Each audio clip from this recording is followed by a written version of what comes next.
श्री कृष्ण जी कहते हैं, आपके जीवन को बर्बाद होने से बचाएगी यह 10 बातें। वेद, पुराण, उपनिषद, रामायण, स्मृति और अन्य सभी ग्रंथों को सार और संपूर्ण रूप है महाभारत, इसीलिए इसे पंचम वेद कहा गया है। प्रत्येक भारतीयों को इसे पढ़ना चाहिए। इसमें वह सब कुछ है जो मानव जीवन में घटित होता है या हो सकता है। इसमें वह सब कुछ है जो धर्म और राजनीति में होता है। इसमें वह भी है जो आध्यात्मिक मार्ग में घटित होता है। एक ओर इसमें रिश्तों को लेकर अपंत्व है तो दूसरी ओर खून के रिश्तों को भी तार तार कर देने वाली असंवेदनशील घटनाएं हैं। दरअसल महाभारत में जीवन, धर्म, राजनीति, समाज, देश, दान, विज्ञान आदि सभी विषयों से जुड़ा पाठ है। महाभारत एक ऐसा पाठ है जो हमें जीवन जीने का श्रेष्ठ मार्ग बताता है। महाभारत की शिक्षा हर काल में प्रासंगिक रही है।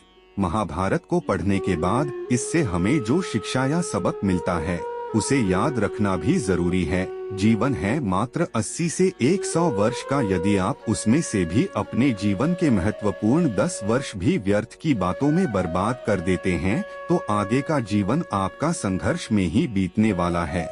तो आओ हम जानते हैं ऐसी ही 10 तरह की शिक्षाएं जो आपके जीवन को बर्बाद होने से बचा सकती है।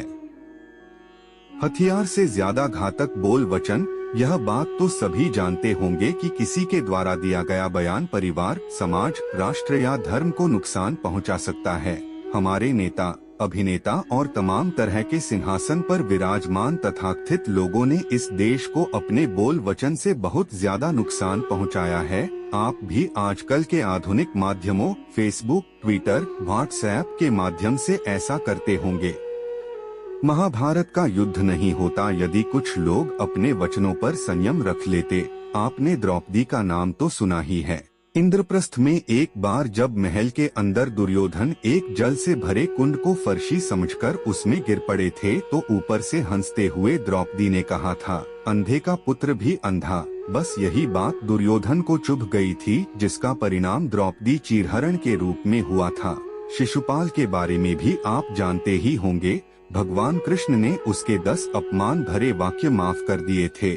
शकुनी की तो हर बात पांडवों को चुभ जाती थी। सबक यह कि कुछ भी बोलने या लिखने से पहले हमें सोच लेना चाहिए कि इसका आपके जीवन, परिवार या राष्ट्र पर क्या असर होगा और इससे कितना नुकसान हो सकता है। इसका मनोवैज्ञानिक असर क्या है। इसीलिए कभी किसी का अपमान मत करो। अपमान की आग बड़े बड़े साम्राज्य नष्ट कर देती है। कभी किसी मनुष्य के व्यवसाय या नौकरी को छोटा मत समझो, उसे छोटा मत कहो।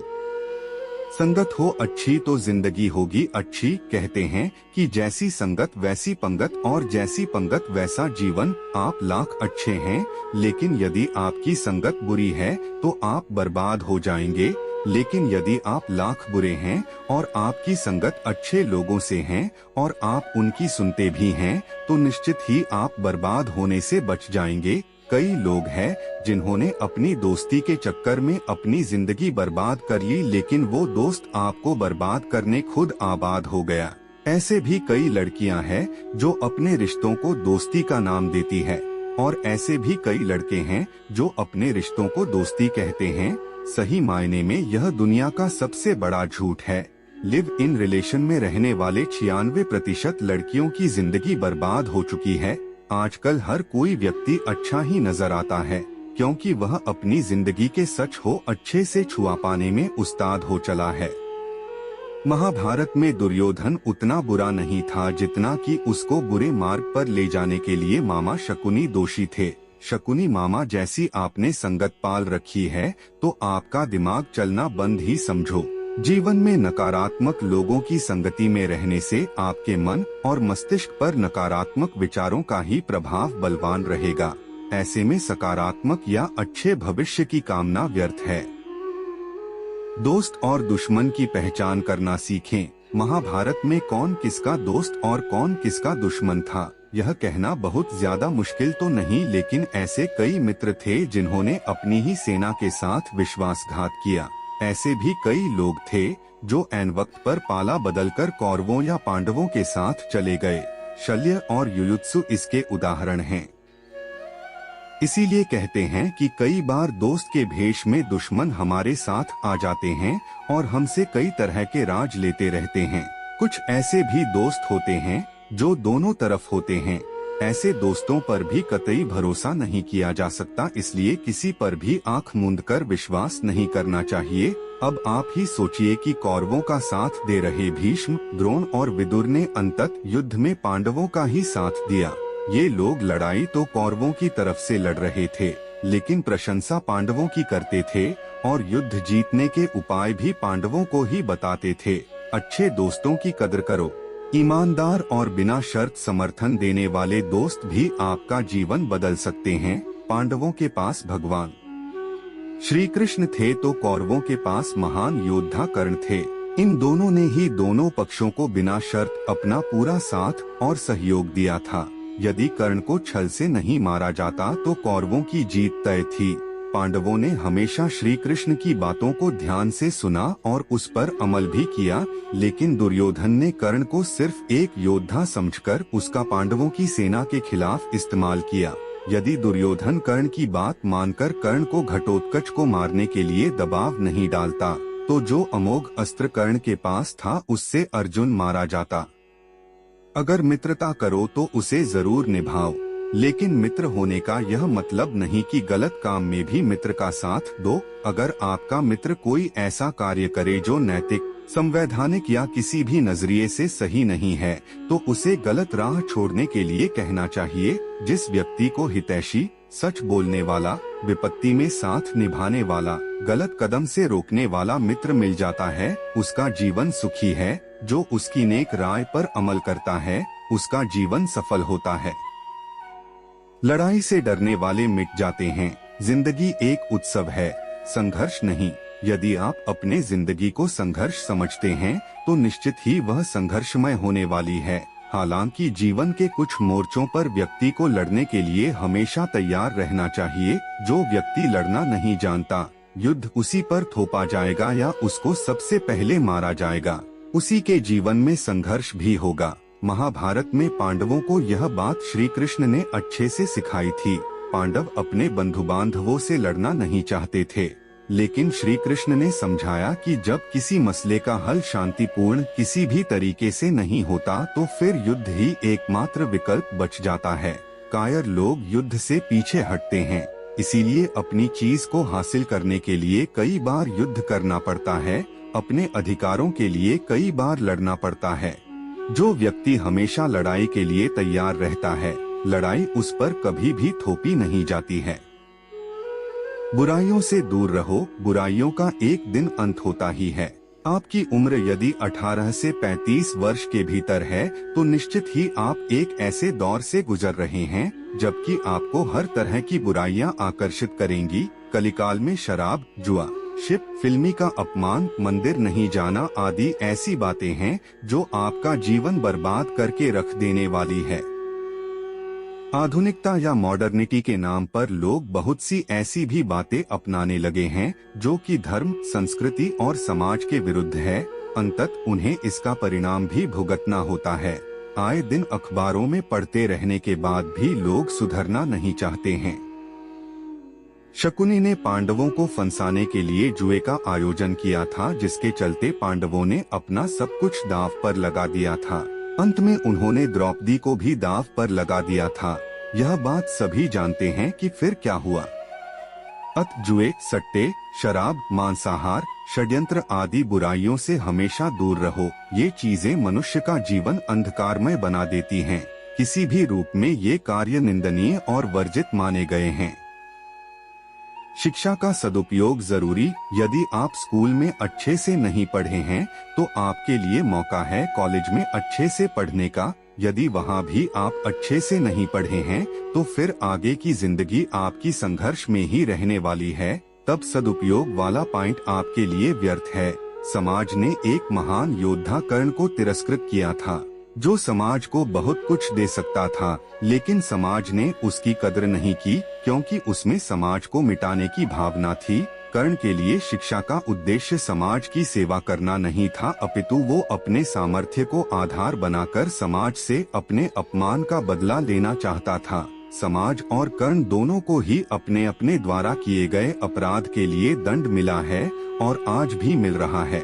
कर्ण यदि यह समझता कि समाज व्यक्तियों का एक जोड़ मात्र है जिसे हम लोगों ने ही बनाया है, तो संभवत वह समाज को बदलने का प्रयास करता, न कि समाज के प्रति घृणा करता। अधूरी शिक्षा खतरनाक। मालवा में एक कहावत है कि थोथा चना बाजे घना, अर्थात जो अधूरे ज्ञान हासिल किए हुए लोग रहते हैं वे बहुत वाचाल होते हैं, हर बात में अपनी टांग अड़ाते हैं और हर विषय पर अपना ज्ञान बघारने लगते हैं। लेकिन कभी कभी यह अधूरा ज्ञान भारी भी पड़ जाता है। पहली बात तो यह कि इससे समाज में भ्रम की स्थिति निर्मित होती है और दूसरी बात यह कि ऐसा व्यक्ति जिंदगी भर कंफ्यूज ही रहता है। कहते हैं कि अधूरा ज्ञान सबसे खतरनाक होता है। इस बात का उदाहरण है अभिमन्यु। अभिमन्यु बहुत ही वीर और बहादुर योद्धा था, लेकिन उसकी मृत्यु जिस परिस्थिति में हुई उसके बारे में सभी जानते हैं। मुसीबत के समय यह अधूरा ज्ञान किसी भी काम का नहीं रहता है। आप अपने ज्ञान में पारंगत बने, किसी एक विषय में तो दक्षता हासिल होना ही चाहिए। शिक्षा और योग्यता के लिए जुनूनी बनो। व्यक्ति के जीवन में उसके द्वारा हासिल शिक्षा और उसकी कार्य योग्यता ही काम आती है। दोनों के प्रति एकलव्य जैसा जुनून होना चाहिए, तभी वह हासिल होती है। अगर आप अपने काम के प्रति जुनूनी हैं, तो कोई भी बाधा आपका रास्ता नहीं रोक सकती। एकलव्य इसका सबसे बड़ा उदाहरण है, जिन्होंने छिपकर वह सब कुछ सीखा जो गुरु द्रोणाचार्य अर्जुन को सिखाते थे। एकलव्य की लगन और मेहनत का ही नतीजा था जो वे अर्जुन से भी बेहतर धनुर्धर बन गए थे। शिक्षा या ज्ञान का हो सही क्रियान्वयन, शिष्य या पुत्र को ज्ञान देना माता पिता व गुरु का कर्तव्य है। लेकिन सिर्फ ज्ञान से कुछ भी हासिल नहीं होता। बिना विवेक और सद्बुद्धि के ज्ञान अकर्म या विनाश का कारण ही बनता है। इसलिए ज्ञान के साथ विवेक और अच्छे संस्कार देने भी जरूरी हैं। इसके अलावा वह ज्ञान भी निष्प्रयोजन सिद्ध होता है जिसे हासिल करने वाला व्यक्ति योग्य नहीं है, अर्थात जिसका कोई व्यक्तित्व और कार्य करने की क्षमता नहीं है। जीवन हो योजनाओं से भरा। भगवान श्री कृष्ण के अनुसार जीवन का बेहतर प्रबंधन करना जरूरी है। जीवन के किसी भी क्षेत्र में बेहतर रणनीति आपके जीवन को सफल बना सकती है, और यदि कोई योजना या रणनीति नहीं है तो समझो जीवन एक अराजक भविष्य में चला जाएगा जिसके सफल होने की कोई गारंटी नहीं। भगवान श्री कृष्ण के पास पांडवों को बचाने का कोई मास्टर प्लान नहीं होता तो पांडवों की कोई औकात नहीं थी कि वे कौरवों से किसी भी मामले में जीत जाते। उनकी जीत के पीछे श्री कृष्ण की रणनीति का बहुत बड़ा योगदान रहा। यदि आपको जीवन के किसी भी क्षेत्र में जीत हासिल करना हो और यदि आपकी रणनीति और उद्देश्य सही है तो आपको जीतने से कोई रोक नहीं सकता। कर्मवान बनो। जिंदगी भाग्य से नहीं चलती, भाग्य भी तभी चलता है जब कर्म का चक्का घूमता है।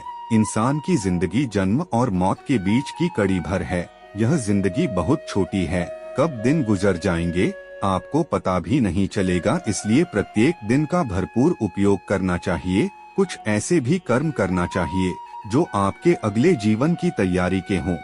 इस जीवन में जितना हो सके उतने अच्छे कर्म कीजिए। एक बार यह जीवन बीत गया तो फिर आपकी प्रतिभा, पहचान, धन और रुतबा किसी काम नहीं आएंगे। भावुकता कमजोरी है। धृतराष्ट्र अपने पुत्रों को लेकर जरूरत से ज्यादा ही भावुक और आसक्त थे। यही कारण रहा कि उनका एक भी पुत्र उनके वश में नहीं रहा। वे पुत्र मोह में भी अंधे थे। जरूरत से ज्यादा भावुकता कई बार इंसान को कमजोर बना देती है और वो सही गलत का फर्क नहीं पहचान पाता। कुछ ऐसा ही हुआ महाभारत में धृतराष्ट्र के साथ, जो अपने पुत्र मोह में आकर सही गलत का फर्क भूल गए। प्राप्यापदम न व्यथते कदाचि दुद्योग मन विक्दति चाप्रमत्त दो खंच काले सहते महात्मा धुरंधरस्तस्य जिता सपत्ना। महाभारत। सरल भावार्थ, बुरे हालात या मुसीबतों के वक्त जो इंसान दुखी होने की जगह पर संयम और सावधानी के साथ पुरुषार्थ, मेहनत या परिश्रम को अपनाए और सहनशीलता के साथ कष्टों का सामना करे तो उससे शत्रु या विरोधी भी हार जाते हैं। आपकी और हमारी जिंदगी में भी ऐसे तमाम मौके आते हैं जबकि हमें मुश्किलों का सामना करना पड़ता है। कुछ लोग इस दौरान घबरा जाते हैं, कुछ दुखी हो जाते हैं और कुछ शुतुरमुर्ग बन जाते हैं और कुछ लोग अपना मानसिक संतुलन खो बैठते हैं। मानसिक रूप से दृढ़ व्यक्ति ही ऐसे हालात में शांतचित्त रहकर धैर्य और संयम से काम लेकर सभी को ढांढस बंधाने का कार्य करता है और इन मुश्किल हालात से सभी को बाहर निकाल लाता है। परिवार, समाज या कार्य क्षेत्र में आपसी टकराव, संघर्ष और कलह होते रहते हैं, लेकिन इन सभी में संयम जरूरी है। अहंकार और घमंड होता है पतन का कारण। अपनी अच्छी स्थिति, बैंक बैलेंस, संपदा, सुंदर रूप और विद्वता का कभी अहंकार मत कीजिए। अगर आप में ये खूबियां हैं तो ईश्वर का आभार मानिए। समय बड़ा बलवान है। धनी, ज्ञानी, शक्तिशाली पांडवों ने वनवास भोगा और अतिसुंदर द्रौपदी भी उनके साथ वनों में भटकती रही। कोई भी संपत्ति किसी की भी नहीं है। अत्यधिक लालच इंसान की जिंदगी को नर्क बना देता है। जो आपका नहीं है उसे अनीतिपूर्वक लेने, हड़पने का प्रयास न करें। आज नहीं तो कल ईश्वर उसका दंड अवश्य ही देता है। भगवान श्री कृष्ण कहते हैं कि आज जो तेरा है कल बीता हुआ कल किसी और का था और कल आने वाला कल किसी और का हो जाएगा। अत तू संपत्ति और वस्तुओं से आसक्ति मत पाल, यह तेरी मृत्यु के बाद यहीं रखे रह जाएंगे। अर्जित करना है तो किसी का प्रेम अर्जित कर जो हमेशा तेरे साथ रहेगा। सदा सत्य के साथ रहो तो होगा न्याय। इस क्रूर दुनिया में किसी को भी यदि न्याय मिल जाता है तो यह उसका सौभाग्य है। दुनिया का अधिकतर हिस्सा न्यायविहीन है। लोग लड़ रहे हैं, एक दूसरे को मार रहे हैं, निर्दोष जेल में है और दोषी मजे से बाहर घूम रहे हैं। इसलिए यह जरूर है कि खुद के साथ अन्याय न हो, इसका ध्यान रखो। लेकिन यह आपके या हमारे बस की बात नहीं, यह न्याय व्यवस्था और सरकारें तय करती है। लेकिन एक न्यायालय ऊपर वाले का भी है, उस न्यायालय पर विश्वास रखो। भगवान श्री कृष्ण कहते हैं कि हे अर्जुन, देवताओं को पूजने वाले देवताओं को प्राप्त होते हैं, असुरों को पूजने वाले असुरों को प्राप्त होते हैं, लेकिन मेरा भक्त मुझे कैसे भी पूजे मैं उसकी रक्षा के लिए अवश्य ही आता हूँ। कहने का तात्पर्य यह कि आप किसी की ओर हैं, शैतान की ओर हैं या कि भगवान की ओर। यदि भगवान की ओर हैं तो कम से कम सत्य और धर्म पर कायम ही रहेंगे।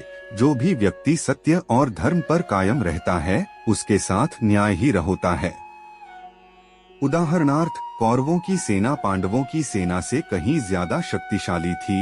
एक से एक योद्धा और ज्ञानीजन कौरवों का साथ दे रहे थे।